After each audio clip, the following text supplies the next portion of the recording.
So, as most of you know, Menno and I have been living the digital nomad lifestyle for a few years now. We've lived in over 50 countries, we traveled through a lot more.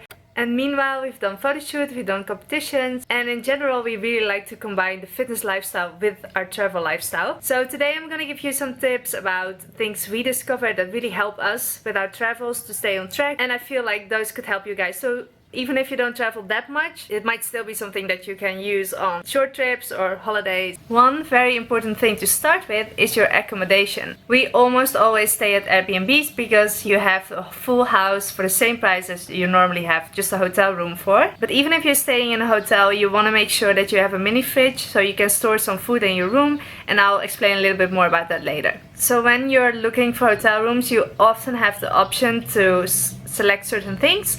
So for example, on booking.com, I know that you have the option to select on kitchen or fridge. If you have the chance to choose between different options, you want to go for the option that has a supermarket nearby, so that you can buy some things from the supermarket like smoked chicken or lean dairy or anything like that, so you can keep your first meals in the day very lean and then save those calories for later in the day. And I'm gonna give you some specific tips about that later. If you've traveled often, you know that it's not that exciting to be in an airplane for a few hours, that you're gonna be hungry, you're probably gonna be bored. So while you're traveling, you wanna make sure that you really apply hunger management, because it's just a shame if you're wasting, say, 3,000 calories on just crappy airplane food and just random snacks that you don't even enjoy that much at that moment while you're just sitting still all day. And since most airplane meals are not very filling and they don't contain enough protein, you wanna bring your own food.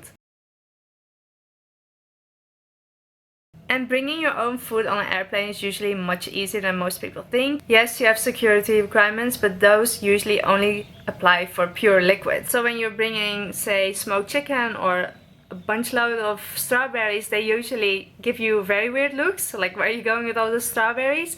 But they usually let it through. That's our experience at least. So when you're bringing your own meals, you want to keep two things in mind. First of all, you want to bring a lean protein source, and second of all, you want to bring a filler.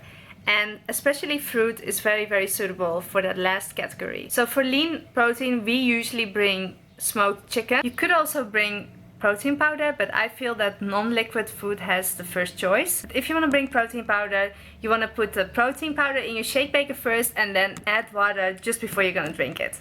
So when it comes to fillers, as I just said, fruit is very suitable for this. Strawberries are our personal type of choice. We usually bring those and clean them the day before, so we take off those little green parts and just put them in a Tupperware container and then just bring them along on the plane. Canned peaches can also work very well. You want to make sure that you have one that are on light syrup, and you want to drain the syrup first and then put them in a container too and bring those along. Avocado can be a really good one because it combines very well with smoked chicken.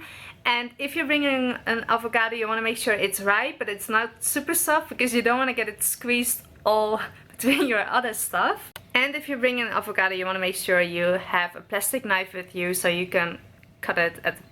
If you can find strawberries or light peaches, those have the first choice calorically. So if you can find those, you can opt for oranges. Because of their thick skin, they keep very well during travel.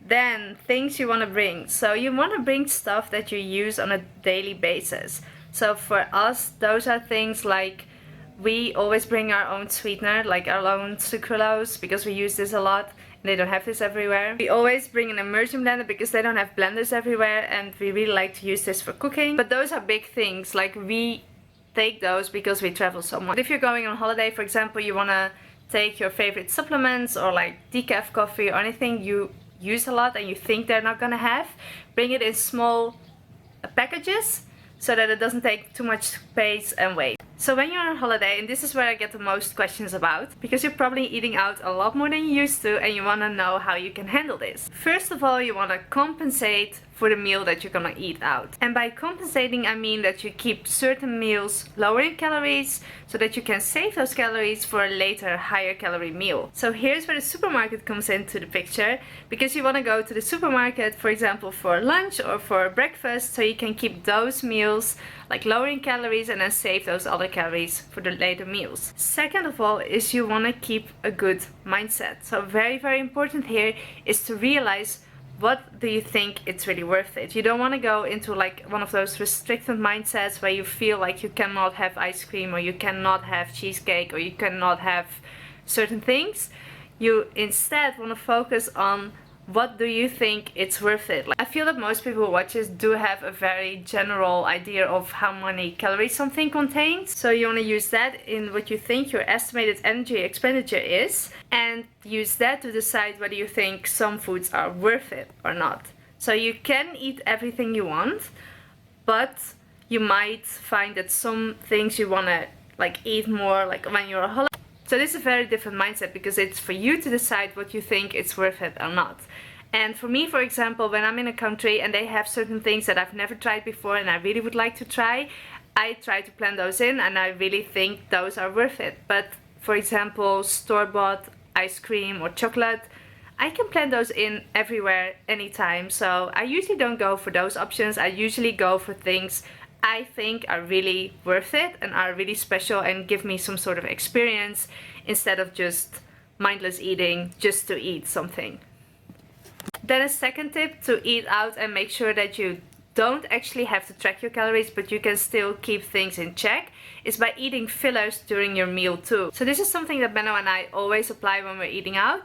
So you can apply this always. You don't have to be necessarily on holiday, but since you're on holiday and you're probably eating out more, you want to apply this more often. So whenever you go to a restaurant, you want to make sure that you start with low calorie fillers to fill out a certain portion of your stomach with low calorie food, and then keep some space for like higher calorie food.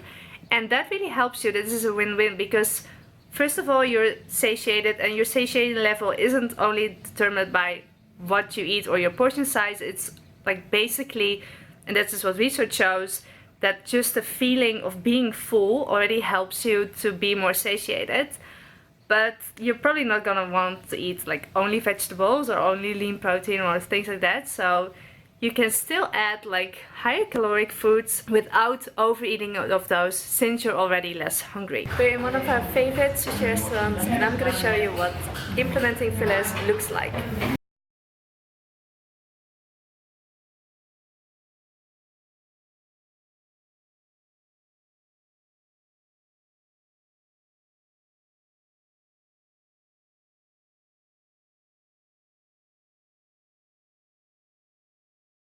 Then a tip that usually surprises people: you can work out on holiday. Even if you don't have a gym, that's no problem. You can have a very good training session with only bodyweight exercises. Think about things as unilateral hip thrusts that you do against a bed or a chair, glute bridge walkouts, push-ups, and if you bring your own resistance bands, you have a lot more options.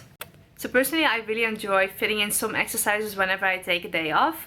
Not because I necessarily feel that I have to train every day, but because of the simple fact that when I train, I can eat a lot more. Let's just face it, whenever you're just more active, you can just eat more, and I really love food. Then some general last tips. First of all, keep it simple. You're on holiday, you're probably not gonna want to cook 3-course meals, and you don't have to. You wanna keep it simple. And last but not least, be creative.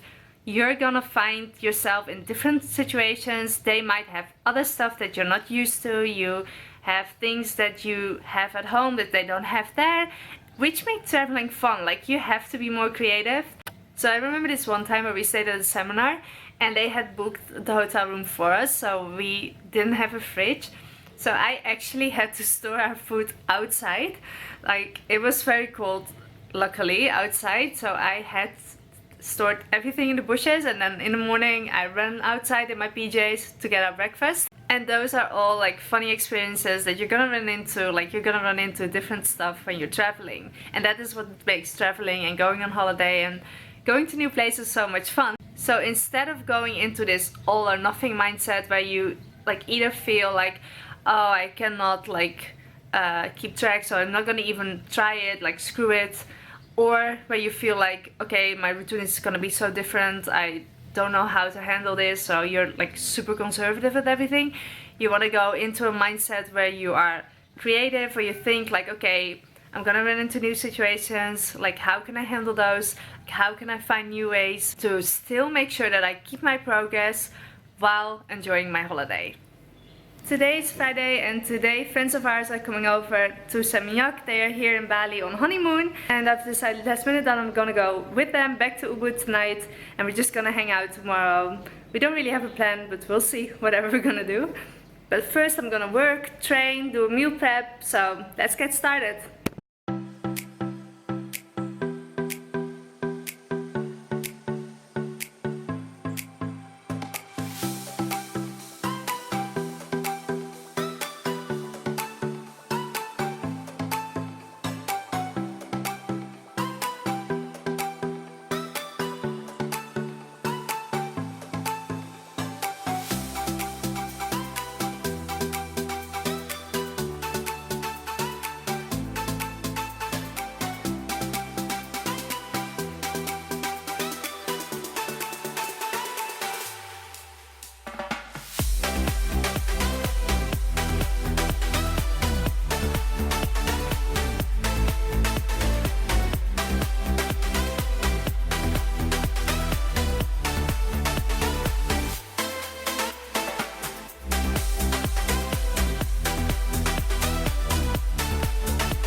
So I hope this really helps you guys. If you want to learn more about our lifestyle, fitness, travel tips, recipes, I'm gonna post a lot of this more on my YouTube channel. So like my video and subscribe to my channel, and I hope to see you guys soon.